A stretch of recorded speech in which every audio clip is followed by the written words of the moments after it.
There's an abandoned hotel in my town that's said to be haunted. It's called the Okubi Hotel, named after its founder, Daniel Okubi. The story goes, Daniel Okubi, a wealthy and eccentric man, built his hotel in the 1980s after the death of his wife and daughter. Nobody really agrees on how they died. Some say Daniel murdered them all in a fit of rage. Some say they were killed in a car accident. Some say Daniel murdered them in a fit of rage. Some say they were killed in a car accident. Some say they were attacked by animals, and there are plenty of other versions. The only thing everyone agrees on is that they died violently. Whatever the case, the grief-stricken Daniel burned their bodies in a secret, unmarked grave under the foundation of the hotel. When the hotel first opened, things seemed to be going extremely well.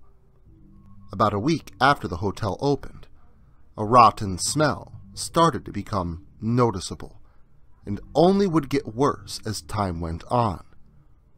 People started hearing a woman screaming and crying at night, and a little girl giggling, and the hotel's reputation would only get worse from there.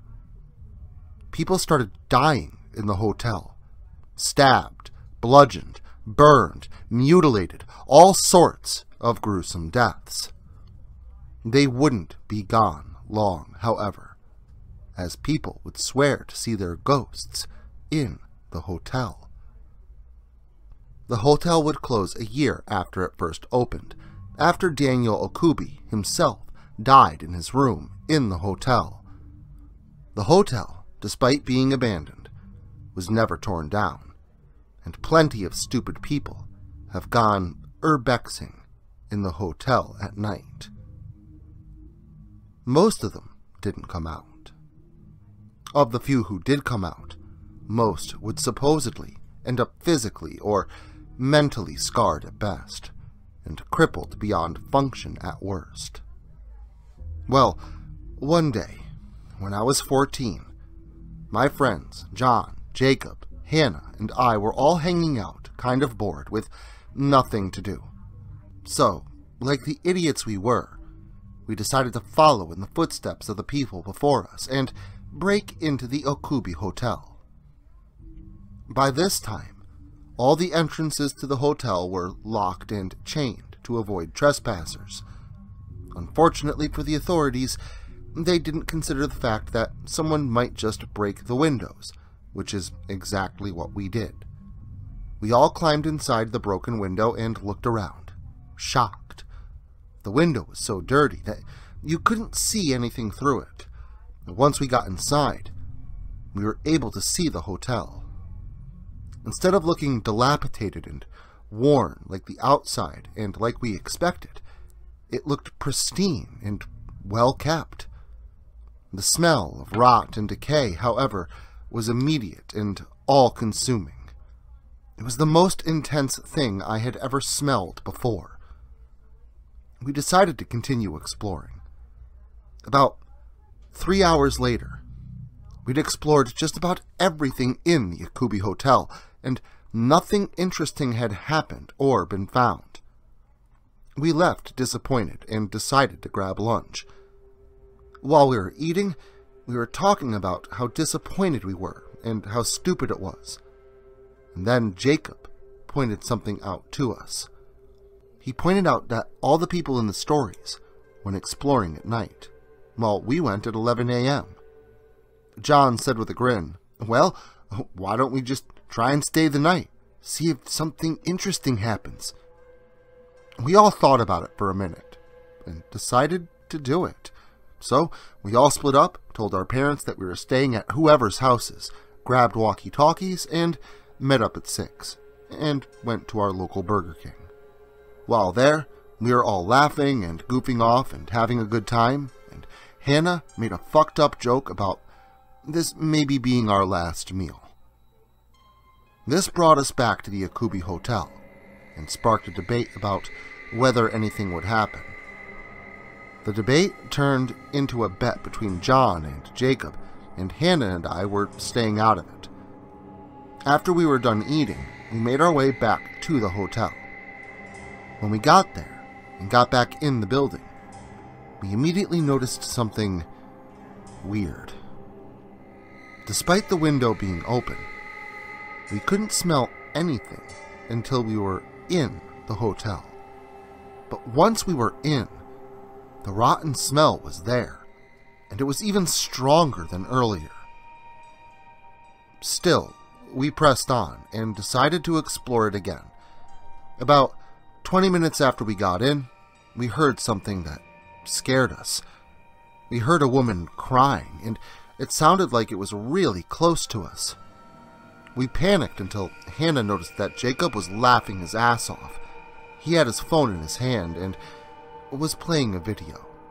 I was pissed, but laughed it off, until I heard something that turned my blood into ice.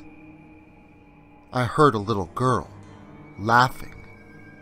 Nobody else seemed to have heard it though, and I didn't think it would be a good idea to bring it up because they might make fun of me or something, so I kept my mouth shut as we continued to explore. We decided to split up, each going in a different area, saying we'd regroup later. Jacob, John, and Hannah took the elevator to whatever places that they were going to explore. I was scared of elevators though, so I continued exploring the ground floor, and decided I'd take the stairs when I had to explore a different part of the building. So I continued to explore. It wasn't long after I'd started exploring the second floor before I heard the giggling again, and I was creeped out. After all, now I knew it wasn't any of my friends, and I was alone. So I radioed in. Guys, I'm on the second floor, and I can swear I heard a little girl giggling. Do I continue exploring, or should we regroup? Over. I didn't get a response, so I decided to ignore it and continue exploring. Throughout the entire time, weird shit was happening. The lights were flickering. I could still hear the giggling, and I started hearing whispering too. I was seriously freaked out. I had just gotten to the fourth floor and walked a few steps when something went zooming past my head, missing me by about an inch, and landed in the wall. It was a fucking knife. A fucking knife! At that point, I said fuck it and screamed out to the others through the walkie-talkie. We need to get out of here now! Now! Do you hear me? We need to get out of here! I was running down the stairs at this point when I actually got a response this time from John. You're telling me Jacob and I are on the 10th floor heading down through the elevator. Hannah's on the 6th floor and she said she'd take the stairs. I decided to keep moving, figuring they'd get out soon. I was at the 2nd floor when Jacob yelled over the walkie-talkie. Guys, we're stuck in the elevator on the 7th floor. What do we do? I was about to speak, but Hannah told them to stay calm and we'd call 911 for help. I got out of the building, smashing through the closest window to the stairs, and kept running, forgetting about my friends. It wasn't until I got home that I realized what I had done.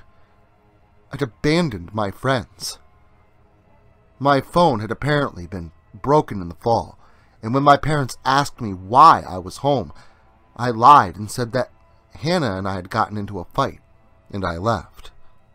I talked to Hannah the next day, asking what happened, but she wouldn't tell me, saying that we should never talk about the night before, or to each other, ever again. I don't know what happened to Jacob or John, but I know they were never seen or heard from again. I don't do urbex anymore, and I'm done with horror. I've had nightmares every night since we explored the Okubi Hotel. I'm starting to think that they might not be nightmares anymore, though, because sometimes, when I'm all alone, I can still hear the giggle of the little girl in my ear.